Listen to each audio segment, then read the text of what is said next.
Hello, good morning. Today I'm very happy to welcome actress and writer Aileen Kyoko. Hi, Aileen, how are you? I'm great. How are you doing?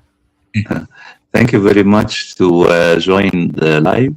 First, I want to know a little bit about your background and how did you start it in the entertainment business?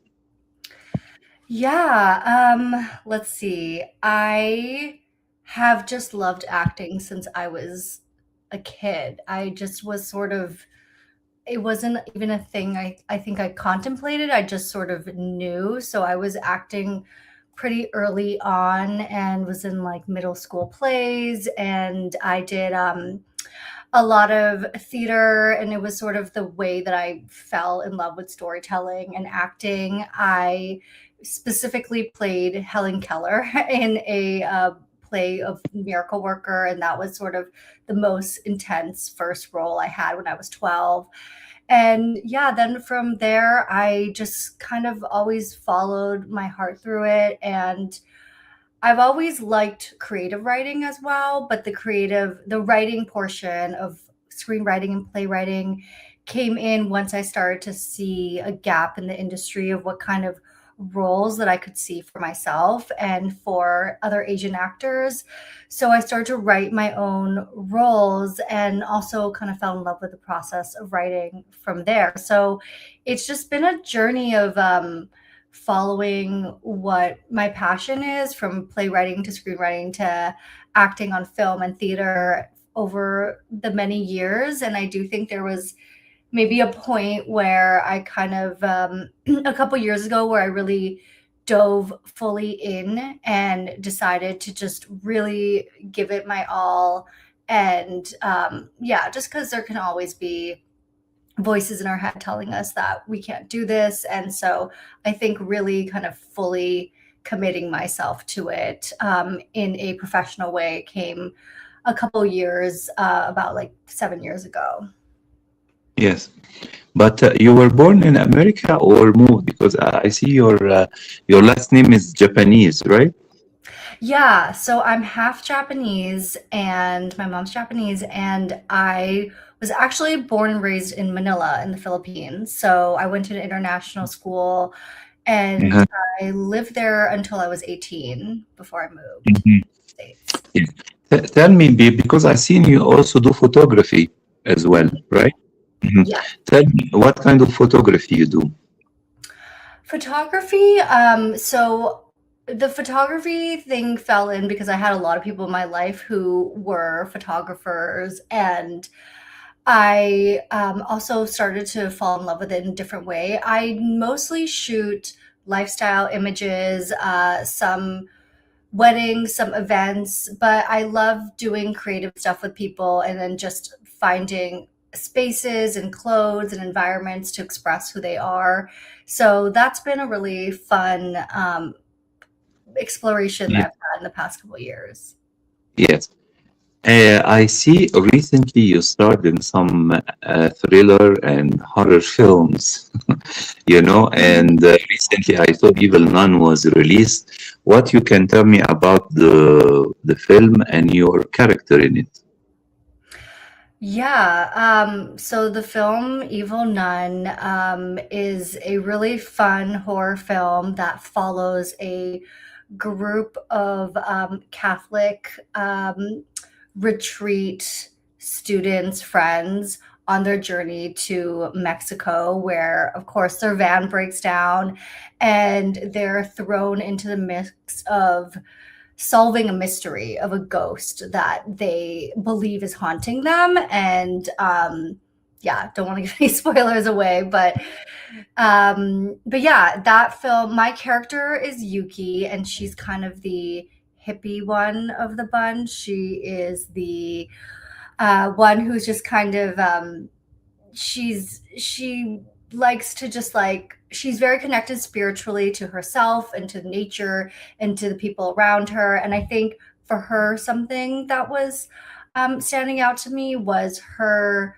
journey throughout the story of her belief with God, and just because of such a difficult crazy thing that was happening to them, and I think that was something she was grappling with. But yeah, that movie was a ton of fun to film, and it's definitely a fun one to watch. Yes. In the 70s, there was a genre about nuns, getting evil. And I think Oh this yeah. revived again after the Nun series that was done, and it used to be called non exploitation, exploitation, and they used to do a lot of these films in Italy and sometimes in Mexico, where you shot the film. Where this new film is going, because there are a lot of stories and heritage, from the Mexican and Latin communities.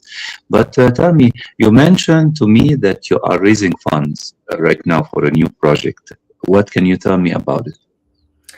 Yeah, I wrote a script called Bye Bye Blackbird a couple years ago, and the film is about a woman who is navigating the Japanese American incarceration that happened in World War II in 1942.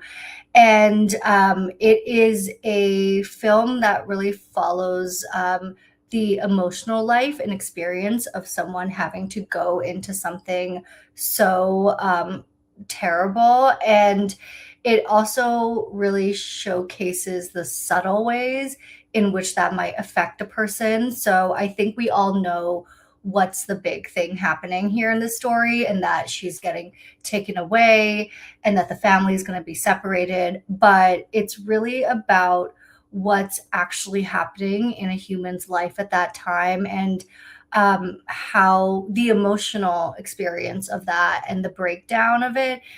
And it happens in small ways, and it because you have a life before, and you have friends you have, and you have routine, and how that gets taken away from you. And although this is a story that happened, quite a long time ago, it is very crazy that it is something that is still happening in our country. So, yeah, I found a really incredible team of Asian American filmmakers to make this, and they're really talented, and they thankfully read the script and loved it, and also saw their own vision with it. So we're raising funds to bring it to life, and yeah, I have a Seed and Spark going. It's only live for about 5 more days. And after that, we will use that fund to make the movie this year in May, actually. So, and get into casting and production and all of that. But I will play the lead role, who is the woman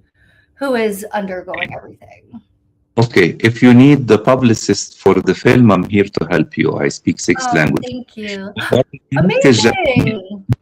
what is left is Japanese and Filipino. Maybe you can help me with this. Yeah. What are the languages you all speak? I'm Egyptian, so I speak Arabic, and I was Mhm. in French school, so I English and French, and I'm married to my wife. She's Colombian, so I speak Okay. Spanish, and based in Ecuador, Nice. I must speak Portuguese and Italian. Wow. And that's all. That's amazing. That's also Yes. so great for international press and getting to know people and talking to people, to be able to connect with Sure. so Mhm. many types of people. That's amazing. Yes. Tell me, between I see, I mean, you have been living between culture between Japan, Philippines, the States. You've been in New York and Los Angeles as Hmm. well. Yeah. And tell me, do you have certain experience about this culture you might like to reflect in your writing or your photography? Yeah, that's a great question. I think the biggest thing that comes to mind is because I am half Japanese, half American or Irish.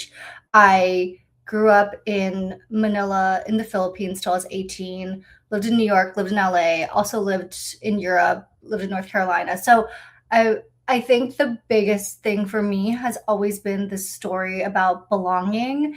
And I think there's been a certain point in which I realized that I don't have a typical home the way a lot of people do. And I don't have, yeah, a typical kind of place I can retreat to and feel like, okay, I'm here. This is where I'm from. And I think that's shown through in my writing a lot and in the roles I picked in acting. That's a huge part of it as well. And I think this particular story, Bye Bye Blackbird, is the first time I get to write about my Japanese heritage, and I'm so excited about that because it's very different from my old writing, and I'm excited to I've already done a lot of research, but I have plans before the film to go to Manzanar, to the camp itself. And so I really want to really dive deep and talk to some survivors and stuff. So I'm Yeah. excited to really engulf myself in the culture and this really, sad thing that happened to people, but also in order to highlight it and honor what the Japanese people went through and their strength. Yes. Tell me, do you have unfinished work or works you finished and about to be released, or Evil Nun was your last film? Yeah, I actually do have two films that are not released yet. They're coming out this year. One is called Bare Minimum. It's by one of my best friends. She wrote the script and also acts in it with me. And that's a very funny film about female friendship and dating, and it's done so stylistically and cool, and I just can't wait for it to come out. It's in post-production. I've seen it already. It's amazing, and it's coming out 2026. And then the other film called The Kid and the Call Girl, and it is a film that was shot on film, which was the first time I've done that. And that's a super fun, heartfelt comedy that I'm in. And yeah, that one is about a boy who is kind of facing his old trauma with around sex and relationships, and it's just an interesting plot line. I won't give too much away, but that one I'm sure will come out at some point this year. I know it's in post-production. Great. I wish you all the best in your upcoming project, especially the fundraising for the new film. And I hope when it's about to finish, we can come back and talk about it soon.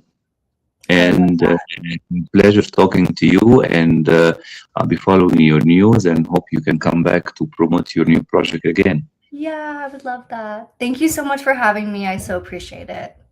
Thank you. Yeah, have a lovely day. Take care. Thank you. Thank you. Bye.